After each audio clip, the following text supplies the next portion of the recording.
Hello दोस्तों, स्वागत है आपका आपके अपने YouTube चैनल दिसार जीकेजीएस क्लासेस में। दोस्तों आप सब लोग कैसे हैं? उम्मीद करते हैं आप सब लोग अच्छे होंगे, स्वस्थ होंगे, मस्त होंगे। दोस्तों आज हम देखने वाले हैं बायोलॉजी के शानदार क्वेश्चन जो आने वाले जितनी भी सारे एग्जाम है, चाहे वो एसएससी हो, रेलवे हो, यहाँ से आपको डायरेक्टली क्वेश्चन एग्जाम में देखने को मिलेंगे। दोस्तों वीडियो के साथ बने रहिएगा, वीडियो को लास्ट तक देखिएगा। वीडियो अच्छा लगे वीडियो को लाइक कीजिए, शेयर कीजिए, कमेंट कीजिए और चैनल पर नए हैं तो चैनल को सब्सक्राइब जरूर कर लीजिएगा पल पल की अपडेट के लिए। देखते हैं आज का पहला क्वेश्चन जो आपकी स्क्रीन पे ये रहा। निम्नलिखित में से कौन सा एक प्रकार का ब्रायोफाइट है जो कई वातावरणों में रहता है और इसकी विशेषता जो है इसके छोटे चपटे पत्ते, जड़ जैसे प्रकंद और पेरिस्टोम की है। ऑप्शन नंबर ए है Funaria, option B Ulothrix, option C Cladophora और ऑप्शन नंबर डी है उल्वा। तो दोस्तों इसका राइट आंसर हो जाएगा option number A Funaria. Funaria जो है एक प्रकार का ब्रायोफाइट है जो कई वातावरणों में रहता है और इसकी विशेषता क्या है? इसके छोटे चपटे पत्ते, जड़ जैसे प्रकंद और पेरिस्टोम इसकी विशेषता है। बात करें इसके एक्स्ट्रा फैक्ट के बारे में तो फ्यूनेरिया को कॉमन मास या ग्रीन मास या कार्ड मास के रूप में जाना जाता है। उलोथ्रिक्स की बात करें तो समुद्री और ताजे पानी में पाए जाने वाले फिलामेंट्स हरी शैवाल की एक प्रजाति है। कौन? उलोथ्रिक्स। क्लेडोफोरा की बात करें तो हरी शैवाल की एक प्रजाति है क्लेडोफोरा। किसकी? हरी शैवाल की एक प्रजाति है क्लेडोफोरा। बात करें उल्वा के बारे में तो उल्वा जो है दोस्तों समुद्री और खारे पानी के हरे शैवाल का एक छोटा जीनस है। क्या? उल्वा। ये आपको याद रखना है। देखते हैं नेक्स्ट क्वेश्चन।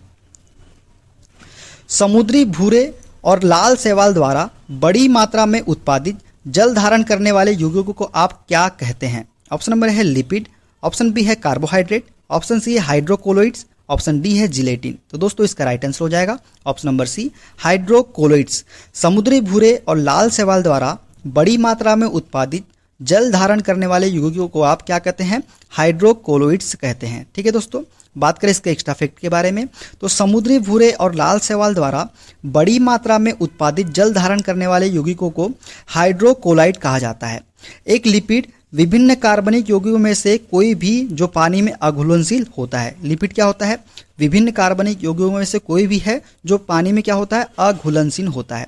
कार्बोहाइड्रेट या कार्ब्स चीनी के अणु होते हैं। किसके अणु होते हैं? चीनी के अणु होते हैं। बात करें जिलेटिन के बारे में तो जिलेटिन एक पारभासी, रंगहीन, स्वादहीन खाद्य सामग्री है जो आमतौर पर जानवरों के शरीर के अंगों से लिए गए कोलेजन से प्राप्त होता है। किससे प्राप्त होता है? जानवरों के शरीर के अंगों से लिए गए कोलेजन से प्राप्त होता है। क्या? जिलेटिन। देखते हैं नेक्स्ट क्वेश्चन। निम्नलिखित में से कौन सा आदिम कशेरुकियों का एक समूह है जिसमें एक बड़ा जबड़ा रहित चूसक मुख होता है और कोई हाथ पैर या युग्म पंख नहीं होते हैं और एक स्थायी पृष्ठ रज्जु के साथ पूरी तरह से उपास्थिक कंकाल होता है? ऑप्शन नंबर है cyclostomata, option B aschelminthes, option C hemichordata या ऑप्शन नंबर डी ऑर्थोपोडा। तो दोस्तों इसका राइट आंसर हो जाएगा ऑप्शन नंबर ए साइक्लोस्टोमेटा। साइक्लोस्टोमेटा आदिम कशेरुकियों का एक समूह है जिसमें एक बड़ा जबड़ा रहित चूसक मुख होता है और कोई हाथ पैर या युग्म पंख नहीं होते हैं और एक स्थायी पृष्ठ रज्जु के साथ पूरी तरह से उपास्थिक कंकाल होता है। किसमें? साइक्लोस्टोमेटा में। देखते हैं नेक्स्ट क्वेश्चन।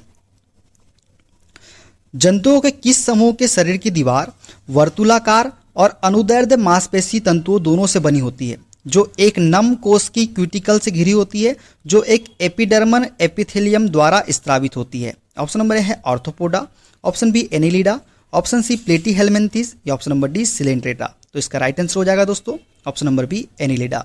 एनिलिडा जंतुओं के समूह के शरीर की दीवार वर्तुलाकार और अनुदैर्ध्य मांसपेशी तंतुओं दोनों से बनी होती है जो एक नम कोशिकीय क्यूटिकल से घिरी होती है जो एक एपिडर्मल एपिथेलियम द्वारा स्त्रावित होती है। किसकी? एनिलिडा की। बात करें इसके एक्स्ट्रा फैक्ट के बारे में तो एनिलिड्स कोइलोमेट और ट्रिप्लोब्लास्टिक होते हैं। इनके शरीर खंडित होते हैं। वे अपने शरीर की सतह से श्वसन करते हैं। कौन? एनिलिड्स।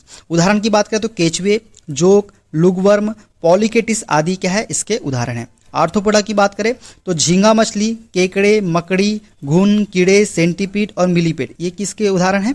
आर्थ्रोपोडा के उदाहरण हैं। देखते हैं नेक्स्ट क्वेश्चन। जीवाणुओं में किस प्रकार का अनुकूलन देखा जाता है जब वे विभिन्न प्रकार की मोटी भित्ति वाले बीजाणु बनाते हैं? ऑप्शन नंबर है प्रवास, ऑप्शन बी संरूपण, ऑप्शन सी निलंबन या ऑप्शन नंबर डी विनियमन। तो दोस्तों का राइट आंसर क्या हो जाएगा? ऑप्शन नंबर सी निलंबन। निलंबन में अनुकूलन देखा जाता है जब वे विभिन्न प्रकार की मोटी भित्ति वाले बीजाणु बनाते हैं। ठीक है दोस्तों, बात करें इसके एक्स्ट्रा फैक्ट के बारे में तो एंडोस्पोर्स मोटी दीवार वाली संरचनाएं हैं जो बैक्टीरिया में अत्यधिक गर्म और ठंड के तापमान और पराबैंगनी विकिरण जैसे प्रतिकूल परिस्थितियों से बचने के लिए बनाई जाती है। ठीक है दोस्तों, ये जो है निलंबित एनिमेशन में बैक्टीरिया की रक्षा करते हैं और उन्हें मौजूद रहने देते हैं। इनमें ब्रायोफाइट्स, लाइकेन, शैवाल और कवक जैसे पौधे भी पाए जाते हैं। देखते हैं नेक्स्ट क्वेश्चन। एक कोष की जीव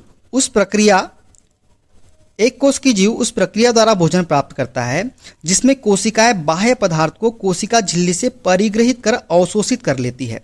ऑप्शन नंबर ए है yeast, option B volvox, option C amoeba, option number D spirogyra. तो कौन सा एक कोष की जीव है जो उस प्रक्रिया द्वारा भोजन प्राप्त करता है जिसमें कोशिकाएं बाह्य पदार्थ को कोशिका झिल्ली से परिग्रहित कर अवशोषित कर लेती है? तो वो हो जाएगा दोस्तों option number C amoeba. Amoeba एक कोष की जीव है, उस प्रक्रिया द्वारा भोजन प्राप्त करता है जिसमें कोशिकाएं बाह्य पदार्थ को कोशिका झिल्ली से परिग्रहित कर अवशोषित कर लेती है। बात करें एक्स्ट्रा फैक्ट के बारे में इसके तो अमीबा जो है एक कोष की जीव है जो अपना आकार बदलने की क्षमता रखता है। ये सर्वव्यापी है और जल निकायों में पाए जाते हैं। कहाँ पाए जाते हैं? जल निकायों में पाए जाते हैं। यीस्ट भी क्या है? एक कोष की है जो चीनी और स्टार्च को कार्बन डाइऑक्साइड और अल्कोहल में परिवर्तित करता है। कौन? यीस्ट। यह नवोदित होकर प्रजनन करता है। किसके कैसे प्रजनन करता है? नवोदित होकर प्रजनन करता है।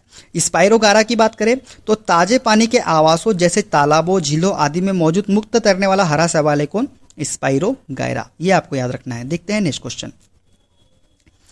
खाद्य जल के विशिष्ट आकार का वर्णन करने वाले पहले अंग्रेजी पारिस्थितिकविद कौन थे जिसे उन्होंने संख्याओं का पिरामिड कहा था? ऑप्शन नंबर ए है Arthur Tansley, option B Eugene Odum, option C Charles Elton या option number D Ernest Haeckel. तो इसका राइट आंसर हो जाएगा दोस्तों option number C Charles Elton. Charles Elton जो थे ये पहले अंग्रेजी पारिस्थितिकविद थे जिन्होंने संख्याओं को क्या कहा था? पिरामिड कहा था। किसने? चार्ल्स एल्टन ने। बात करें इसके एक्स्ट्रा फैक्ट के बारे में तो चार्ल्स एल्टन ने सबसे पहले फूड वेब के विशिष्ट आकार का वर्णन किया था जिसे उन्होंने संख्याओं का पिरामिड कहा था। सर आर्थर टेंसले की बात करें तो 1935 में पारिस्थितिक तंत्र शब्द गढ़ा था। किसने? आर्थर टेंसले ने। यूजिन ओडुम को आधुनिक परिस्थिति के पिता के रूप में जाना जाता है। किसको? यूजिन ओडुम को। पारिस्थितिक शब्द जर्मन विज्ञान अर्नेस्ट हैकल द्वारा गढ़ा गया था। किसके द्वारा गढ़ा गया था? अर्नेस्ट हैकल के द्वारा पारिस्थितिक शब्द गढ़ा गया था, जर्मन वैज्ञानिक जो थे। देखते हैं नेक्स्ट क्वेश्चन। पारिस्थितिक तंत्र के माध्यम से ऊर्जा और पोषक तत्व कैसे प्रवाहित होते हैं? इस बारे में किस पारिस्थितिकविद ने शोध ने क्रांतिकारी नई अंतर्दृष्टि प्रदान की?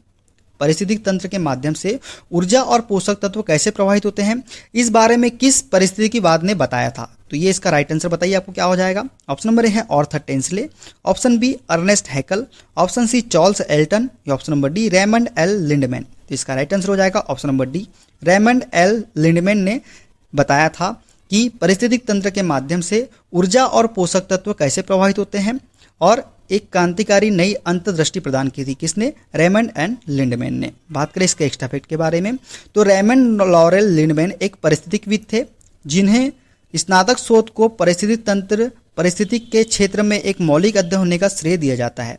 विशेष रूप से ट्रैफिक गति के विषय पर श्रेय अध्ययन का श्रेय दिया जाता है किसके?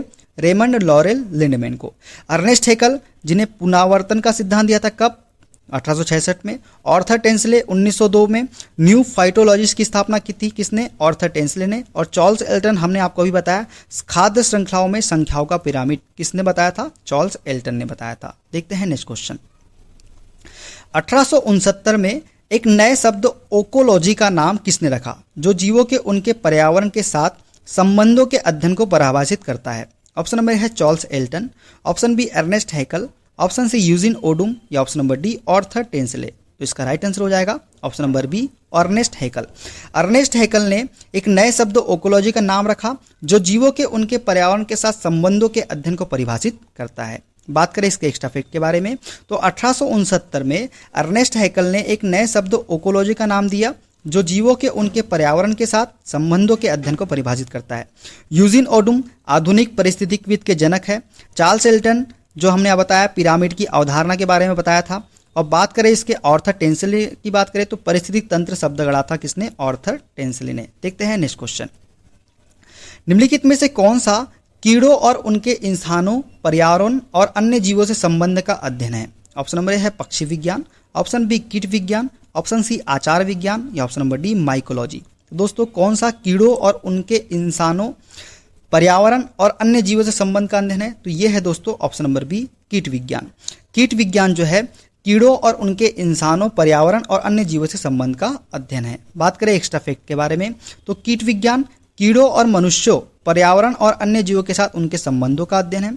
पक्षी विज्ञान की बात करें तो पक्षियों के अध्ययन से संबंधित प्राणी विज्ञान की एक शाखा है। आचार विज्ञान की बात करें तो प्राकृतिक परिस्थितियों में जानवरों के व्यवहार का अध्ययन क्या है? आचार विज्ञान। माइकोलॉजी की बात करें तो कवक का अध्ययन जो है माइकोलॉजी कहलाता है, जिसमें मशरूम और खमीर शामिल है। देखते हैं नेक्स्ट क्वेश्चन। खाद्य श्रृंखला के किस स्तर में मिलीपेड, स्प्रिंग टेल, वुडलाइस, गोबर मक्खियां और घोंघा शामिल है जो मृत या सड़ने वाले पौधों या जानवरों को खाते हैं? ऑप्शन नंबर ए है मांसाहारी, ऑप्शन बी अपरदाहारी, ऑप्शन सी सर्वाहारी और ऑप्शन नंबर डी है शाकाहारी। दोस्तों इसका राइट आंसर हो जाएगा ऑप्शन नंबर बी अपरदाहारी। अपरदाहारी जो है मिलीपेड, स्प्रिंग टेल, वुडलाइस, गोबर मक्खियां और घोंघा शामिल है जो मृत या सड़ने वाले पौधों या जानवरों को खाते हैं। क्या कहलाते हैं? अपरदाहारी कहलाते हैं। बात करें इसके बारे में तो अपरदाहारी ऐसे जीव जो मृत और विघटित कार्बनिक पदार्थों को खाते हैं, जैसे केचुआ या कवक। मांसाहारी की बात करें ऐसे जीव जो ज्यादातर मांस या जानवरों का मांस खाते हैं, जैसे शेर और भेड़िया। सर्वभक्षी की बात करें तो ऐसे जीव जो पौधे और जानवरों को खाते हैं, जैसे सुअर, कुत्ते, भालू। और शाकाहारी की बात करें तो ऐसे जीव जो ज्यादातर पौधों को खाते हैं, जैसे गाय और भैंस। ठीक है, देखते हैं नेक्स्ट क्वेश्चन। खाद्य श्रृंखला के संबंध में कौन सा कथन सही नहीं है? ऑप्शन नंबर ए है खाद्य श्रृंखला का प्रत्येक घटक पोषी स्तर बनाता है। ऑप्शन बी विभिन्न खाद्य श्रृंखलाओं के बीच अंतर संबंध को खाद्य जाल के रूप में जाना जाता है। ऑप्शन सी ऊर्जा के प्रवाह को समझने के लिए पोषण संबंधों से बनी सभी श्रृंखलाओं का प्रयोग किया जाता है। ऑप्शन नंबर डी खाद्य श्रृंखला में ऊर्जा का स्तर निम्न पोषी स्तर से उच्च पोषी स्तर की ओर बढ़ता है। तो इसमें सही जो नहीं है वो हो जाएगा ऑप्शन नंबर डी खाद्य श्रृंखला में ऊर्जा का स्तर निम्न पोषी स्तर से उच्च पोषी स्तर की ओर बढ़ता है। ये कथन गलत कथन है। अब बात करें इसके एक्स्ट्रा फैक्ट के बारे में तो एक खाद्य श्रृंखला जो है ये बताती है, क्या बताती है? एक खाद्य श्रृंखला यह बताती है कि कौन सा जीव पर्यावरण में दूसरे जीव को खाता है। यह एक रैखिक अनुक्रम है जो उत्पादक से शुरू होता है और अपघटक के साथ समाप्त होता है, जहां पोषक तत्व और ऊर्जा एक जीव से दूसरे जीव में स्थानांतरित होती है।